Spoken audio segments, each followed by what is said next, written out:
అంటే 15 ఇయర్స్కే నీకు ఇంత మైండ్ సెట్, ఇంత మెచ్యూరిటీ ఎక్కడి నుండి వచ్చాయి? అంటే రిజెక్షన్ కూడా నువ్వు యాక్సెప్ట్ చేసేంతలా నువ్వు ఆలోచిస్తున్నావు అంటే ఇవన్నీ ఎలా నేర్చుకున్నావు నువ్వు?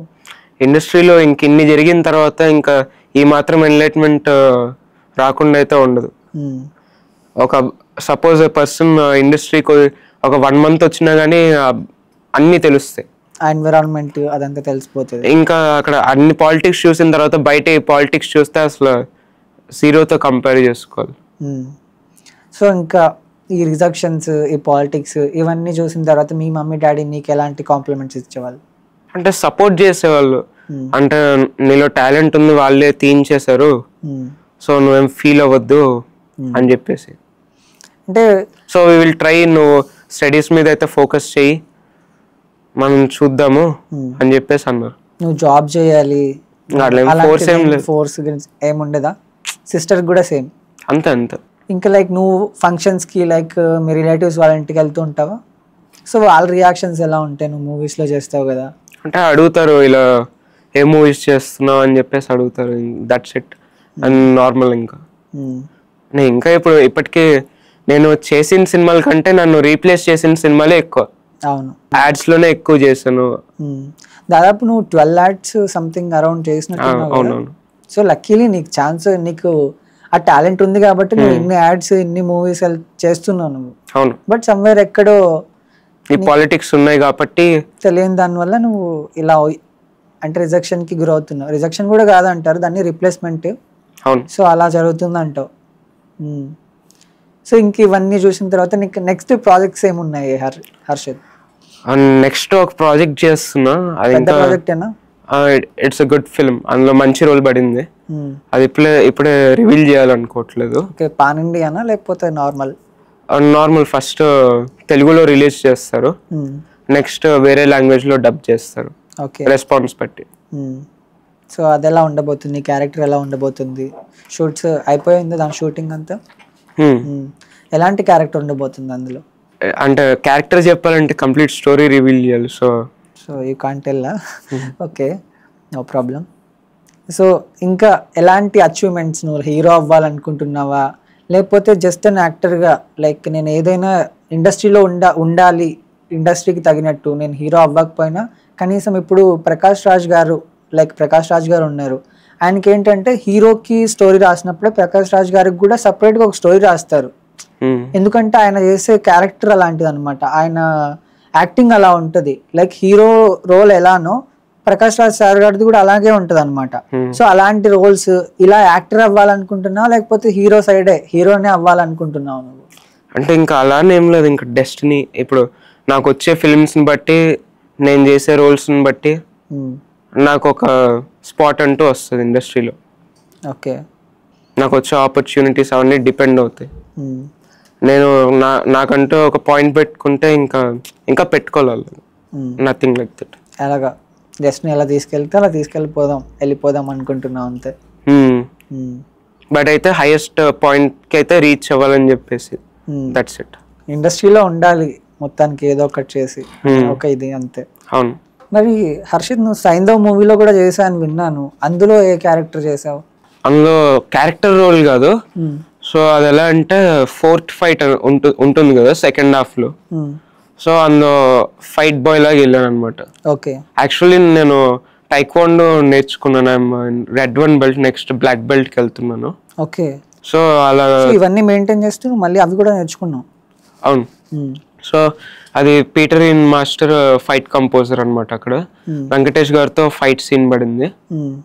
అక్కడ శైలేష్ కొలను అన్నకు చెప్పాను, ఇలా హిట్ 1 రీప్లేస్ చేశారన్న అని చెప్పేసి చెప్తే, ఏం పర్లేదు నాన్న ఈ మూవీలో ఇంత బాగా చేయలే అని చెప్పేసి అన్నారు. సెట్ లో వెంకటేష్ గారిని కలిసావా? కలిసాను. ఆయన ఎలా, ఏమైనా కాంప్లిమెంట్స్ కానీ ఆయన ఎలా ఉండేవాడు? అంటే ఆయన చాలా కామ్ గా ఉండేవారు అనమాట, అంటే ఎక్కువ ఇంటరాక్ట్ అయ్యేవారు కాదు, but friendly, he's friendly. Photo 2 times ఇచ్చారు వెంకటేష్ గారు. సో అంటే పెద్ద పెద్ద యాక్టర్స్ నువ్వు కలుస్తావు అంటే వాళ్ళ దగ్గరికి వెళ్ళినప్పుడు కొంచెం ఫియర్ అనేది ఉంటుంది, ఎందుకంటే మనం ఇంకా ఆ స్టార్టింగ్ స్టేజ్ నుంచి వెళ్తున్నామని ఆ ఫియర్ ఉంటుంది కదా. సో అప్పుడు ఎలా ఉంటుంది, కాన్ఫిడెన్స్ ఎలా ఉంటుంది? అంటే వెళ్ళేటప్పుడు భయం లేదు, దాని తర్వాత ఫోటో తీసుకుని మాట్లాడతాం కదా, అప్పుడు ఒక్కోసారి ఏమంటారు అంటే స్టార్టింగ్ కొంచెం వణుకు వస్తుంది, బట్ దాని తర్వాత ఇంకేం ఉండదు. అంటే ఇప్పుడు వాళ్ళు ఫ్రెండ్లీగానే ఉంటారు, అది మనకి తెలుసు, బట్ ఏమైనా అంటారేమో అని చిన్న భయం అయితే ఉంటుంది ఎప్పుడైనా కానీ. సో అలా అనిపించేది నీకు? ఓకే. ఇన్ని రీప్లేస్మెంట్స్ ఇన్ని చూసిన తర్వాత ఇంకా నీ స్ట్రాటజీ ఎలా ఉండబోతుంది? నా స్ట్రాటజీ ఏంటంటే, ఇప్పుడు మూవీస్లో అయితే వాళ్ళు ఈజీగా రీప్లేస్ చేస్తారు. 2 hours ఫిల్మ్ కాబట్టి ఎక్కడైనా మ్యానిపులేట్ చేయొచ్చు. 2 minutes యాడ్లో అయితే ఎక్కడ మ్యానిపులేట్ చేయలేడు కదా. సో అందుకే నేను మూవీస్ కంటే ఎక్కువ యాడ్సే చేశాను. ఎందుకంటే అక్కడ డైరెక్టర్స్ అసలు ఎలా అంటే కంప్లీట్ టాలెంట్ చూస్తారు అనమాట. ఈ అబ్బాయికి యాక్టివిటీ వచ్చి ఉండాలి అలా అని చెప్పేసి, టాలెంట్ ఉంటేనే సెలెక్ట్ చేస్తారు వాళ్ళు. సో అది నాకు ఒక ప్లస్ పాయింట్ అనమాట. సో అలా అడిగినప్పుడు ఇది హాట్స్టార్ యాడ్ కానీ సోనీ 10 స్పోర్ట్స్ యాడ్ కానీ అలానే త్రూ అయ్యాయి. సోనీ 10 స్పోర్ట్స్ యాడ్లో ఏమో ఇలా బౌలింగ్ వేసే అబ్బాయి కావాలన్నాడు. సో ఆయన క్రికెట్ అప్పటికి నేర్చుకుని ఉన్నాడు.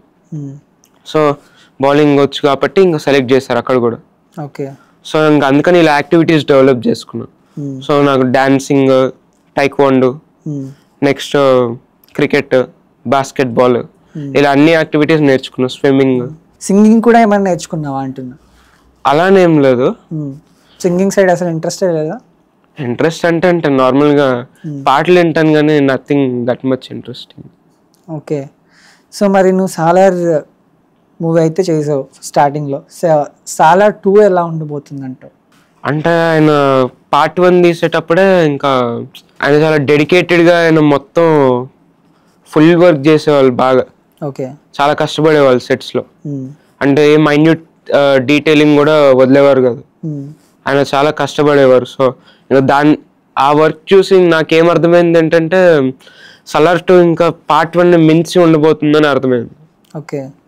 Completely different. ఓకే. మన క్లైమాక్స్ ఎలా ఉందో Part 2 మొత్తం అలానే ఉండబోతుంది. ప్రభాస్ ఫ్యాన్ గా నువ్వు, ఐ మీన్ ఇంకా ప్రభాస్ సార్ గారి ఫ్యాన్స్ ఉంటారు కాబట్టి వీళ్ళు ఎలాంటి ఎక్స్పెక్టేషన్స్ పెట్టుకోవచ్చు సాలార్ 2 మీద? ఎక్స్పెక్టేషన్స్ అంటే ఇంకా అది మీరు Part 1 చూసిన తర్వాత దాన్ని బట్టి పెట్టుకోవచ్చు. ఇంక వాళ్ళు లాస్ట్లో క్లైమాక్స్ వాళ్ళకి ఎలా అనిపించింది, ఏ హైప్ ఇచ్చింది, సో ఇంక దాన్ని బట్టి వాళ్ళు హైప్ మీటర్ ఉండొచ్చు. సో మాస్టర్ మూవీలో ఒక బుడ్డోడు ఉంటాడు, ఆ బుడ్డోడికి డబ్బింగ్ నువ్వే చెప్పావని నేను విన్నా. అవును, నువ్వే చెప్పావా నిజంగా? అది వాయిస్ లైక్ నీ వాయిస్ ఇక్కడ కొంచెం నాకు బేస్ అనిపిస్తుంది. అది నేను 2020లో చెప్పాను. అప్పట్లో చాలా వైరల్ అయింది ఆ బుడ్డో డైలాగ్స్, ఆ క్యారెక్టర్ అన్నమాట. సో అప్పుడు ఈ డబ్బింగ్ ఛాన్స్ ఎలా వచ్చింది నీకు? అంటే అది ఒక తమిళ్ మూవీ, నువ్వేమో తెలుగు ఆర్టిస్ట్, అది ఎలా ఛాన్స్ ఎలా వచ్చింది నీకు? అసలు నేను ఫస్ట్ డబ్బింగ్ ఇండస్ట్రీకి వెళ్ళడానికి కారణం కూడా ఈ యాక్టింగ్ ఇండస్ట్రీని. ఇంకా వీళ్ళు ఇక్కడ రీప్లేస్ చేస్తున్నారు, ఇంకా డైరెక్టర్స్కి అయితే కనపడాలి కదా అని చెప్పేసి వాళ్ళతో పరిచయం పెంచుకోవాలని చెప్పేసి డబ్బింగ్ సైడ్ వెళ్ళా. డబ్బింగ్ అయితే వాళ్ళ దగ్గర ఉండి కూర్చోబెట్టుకుని చెప్పించుకుంటారు, డైరెక్టర్స్ పక్కనే ఉంటారు. ఓకే. సో ఇది మాస్టర్ మూవీ డబ్బింగ్కి నా మురళీకృష్ణ గారు కాస్టింగ్ అనమాట దానికి డబ్బింగ్. సో ఆయన సెండ్ చేశారు నాది వాయిస్ బాగుందన్నారు. ఫస్ట్ నాకు మాస్టర్ మూవీ అని తెలియదు, ఒక మూవీ అని చెప్పారు, చెన్నై అన్నారు.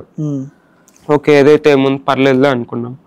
అక్కడికి వెళ్ళి చూసేసరికి వాళ్ళు మాస్టర్ మూవీ అన్నారు. దానికి ముందే నేను ఒక లాక్ వెబ్ సిరీస్ చేసా సత్యదేవ్ గారితో. అప్పుడు రిలీజ్ అవ్వాల్సిన ఫిలిం అనమాట, లాక్డౌన్ ముందు. ఓకే. సో అది అప్పుడు రిలీజ్ అవ్వకుండా తర్వాత 2020లో రిలీజ్ అవుతుంది. నేనేమో మాస్టర్ 2 అనుకుంటున్నా. 2 కాదు బాబు, ఇది Part 1 ఇది అన్నా. ఓ అప్పుడు రిలీజ్ అవ్వలేదు, ఇప్పటిదాకా పోస్ట్ పోన్ అయిందా అని చెప్పేసి దాని తర్వాత 6 hours చెప్పాను డబ్బింగ్ కంటిన్యూస్ గా. 6 hours అక్కడ దాకా పిలిచారంటే ఇంకా లోకేష్ కనగరాజ్ గారు నా వాయిస్ వినకుండా అయితే సెలెక్ట్ చేయరు కదా నన్ను. చెన్నై వెళ్ళాం. సో ఇంకా బాగా చూసుకున్నారు, అంతా అయిపోయింది. నాకు మంచి ఫీల్ ఉంది అనమాట. అంత పెద్ద డైరెక్టర్ నా వాయిస్ సెలెక్ట్ చేసి పిలిపించుకున్నారు చెన్నై దాకా.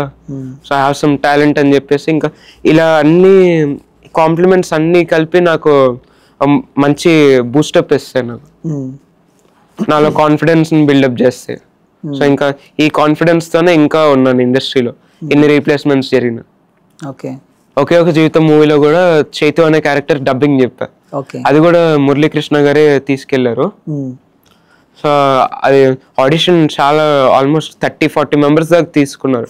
ఫైనల్ గా నా వాయిస్ వచ్చిన తర్వాత డైరెక్టర్ గారు లోపల ఉన్నారనమాట డబ్బింగ్ రూమ్ లో. ఆయన ఓకే అని చెప్పేసి అన్నారు. తర్వాత పిలిచారనమాట డబ్బింగ్ ఒక రోజు. నాకు తెలియదు ఆయన డైరెక్టర్ అని. సో ఆయన పక్కనే ఉండి చెప్పించుకున్నారు. నేనేమో యాక్చువల్ మాస్టర్ మూవీ ఎలా అంటే డబ్బింగ్ ఇంజనీర్ పక్కన నుంచి చెప్పించుకున్నారు అనమాట. నేను ఆయన శ్రీకార్తిక్ ఆయన డైరెక్టర్. సో ఆయన పక్కన నుంచి చెప్పించుకుంటున్నారు. అసలు చాలా క్లోజ్ గా ఉండేవారు.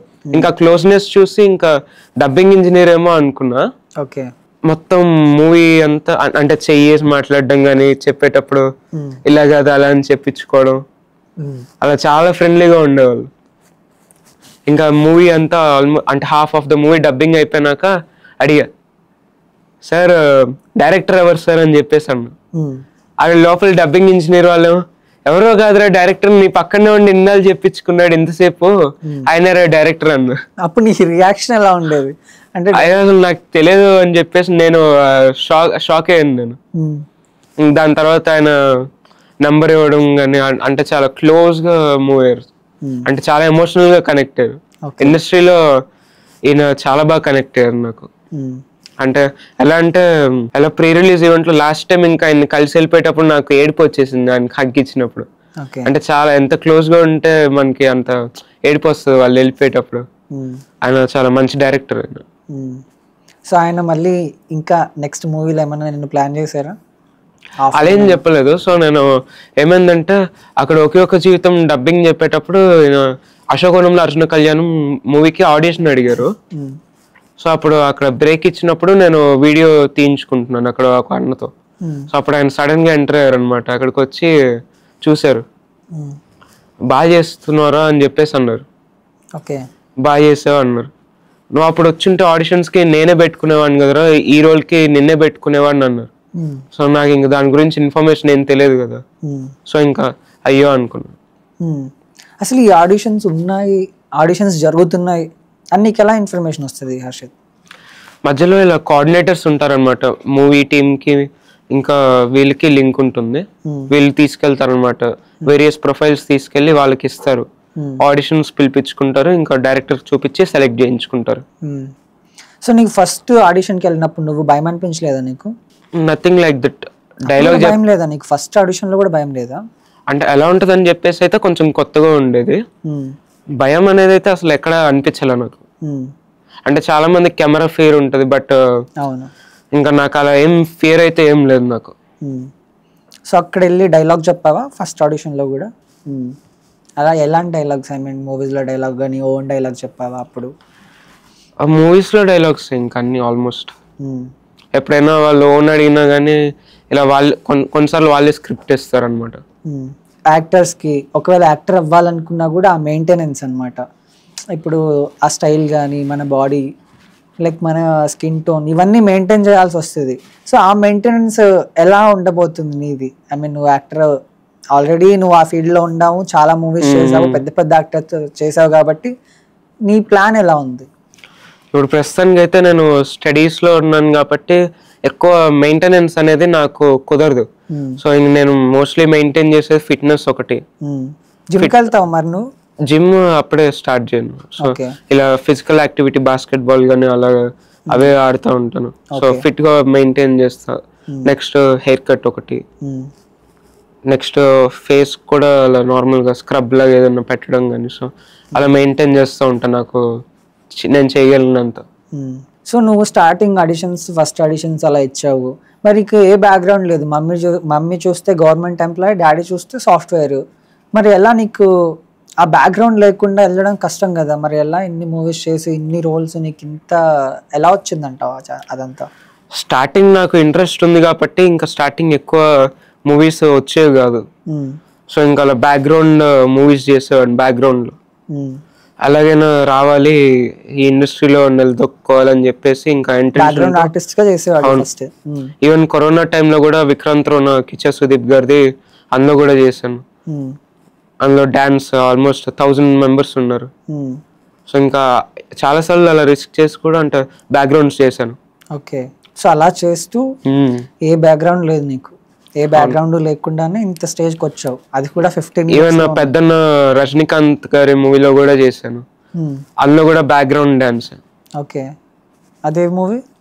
పెద్దన్న. Okay, nice nice.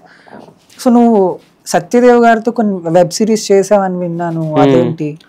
అది లాక్డ్ వెబ్ సిరీస్ అని చెప్పేసి అది ఆహాలో స్ట్రీమ్ అవుతుంది. సో ఆ మూవీ షూటింగ్ కూడా చాలా ఫన్ ఉండేది. ఇప్పుడు ఉందా ఆహాలో మరి వెబ్ సిరీస్? అది 2020లోనే అది కూడా. ఓకే. సో ఆ టైం 2020 దానికంటే ముందు. సో అప్పుడు షూటింగ్కి వెళ్ళినప్పుడే మాస్టర్ మూవీ చూసింది. సో అదేమైందంటే చెన్నైలో షూటింగ్ అనమాట. ఫస్ట్ స్టార్టింగ్ షూట్ అన్నారు, బట్ దాని తర్వాత పోస్ట్ పోన్ అయిందండి, ఇక్కడ ఉండండి రూమ్ లో స్టే చేయండి అన్నారు. ఫైనల్లీ షూట్ డే వచ్చింది. అదే సీన్ ఎలా అంటే యాక్సిడెంట్ సీన్ అనమాట. నేనేమనుకున్నాను, యాక్సిడెంట్ సీన్ అయితే ఒకసారి కార్ని చూపించి ఒకసారి నన్ను చూపిస్తారు అనుకున్నా. అక్కడ అలా అవ్వలే. అక్కడికి వెళ్ళిన వెంటనే పెద్ద పెద్ద క్రెయిన్లు వచ్చాయి, నాకు కడుతున్నారు తాడులన్నీ. ఏంటిది ఏమవుతుందని చెప్పేసి నాకు తెలియదు. అంటే నీకు ముందే చెప్పలేదా? ముందు చెప్పలే నాకు అలా క్రెయిన్ అలా స్టంట్ సీన్ ఉంటుందని. నాకేమో సడన్ గా ఏం భయ, నేను చూసుకుందామని చెప్పేసి ఐ వాస్ ప్రిపేరింగ్. ఇలా ఒక 2 అడుగులు వేసిన తర్వాత ఇలా గాల్లోకి లేపుతాం బాబా అన్నారు, కారు గుద్దేస్తుంది నిన్నని. అవునా సరే అయితే ఒకసారి చూసుకుందాం, నేను ప్రిపేర్ అవుతున్నా, లాగద్దని చెప్పారు. ఒకసారి చూసుకుంటా అంటే వాళ్ళేమో పైకి లేపేసి, నేను ఇలా 2 అడుగులు వేసిన వెంటనే పైకి లేపేశారు. ఇంకా అప్పుడు ఇలా నాకు భయం వేస్తే అక్కడ పక్కన ఎలక్ట్రిక్ వైర్ ఉండి దాని చెయ్యి ఇలా రాసుకుపోయింది బాగా ఇక్కడ, మర్చిపోయిపోయింది. సో కొంచెం అడ్వెంచరస్ ఎక్స్పీరియన్స్ అంటే అదే. ఇంకోటి అదే మూవీ అదే వెబ్ సిరీస్ షూట్ అప్పుడు ఇది ఇక్కడ కిమ్స్ హాస్పిటల్ దగ్గర షూట్ చేశారు, అది హాస్పిటల్ సీన్. అప్పుడు కూడా చాలా మంది గ్యాదర్ అయ్యారు, వాళ్ళకి షూటింగ్ అని తెలియదు. నా ఫేస్ మీద మొత్తం బ్లడ్ చూసి అందరూ చుట్టుముట్టేశారు. సో రియల్ అనుకున్నారు ఆ చుట్టుపక్కల ఉండే వాళ్ళు. సో సత్యదేవ్ గారితో ఎలా ఉండేది ఈ వెబ్ సిరీస్ చేసినప్పుడు? ఎప్పుడైనా కలిసావా సెట్స్ లో? అలా కలిసాను, అందరూ ఫ్రెండ్లీగానే ఉంటారు. అంటే కొంచెం బయట అందరూ ఏమనుకుంటారంటే డిఫరెంట్ గా ఉంటారు, మెంటాలిటీస్ వేరు ఉంటాయి. ఇప్పుడు కమీడియన్ మనం కామెడీ స్క్రీన్ మీద చేసినట్టు వాళ్ళు సీరియస్ గా బయట ఉంటారు ఇలా అనుకుంటూ ఉంటారు. సో అలా ఏమైనా నీకు అనిపించిందా? అలా ఏం లేదు, అంటే అందరూ నార్మల్ గానే ఉంటారు, సెట్స్ లో ఫ్రెండ్లీగానే ఉంటారు. ఓకే.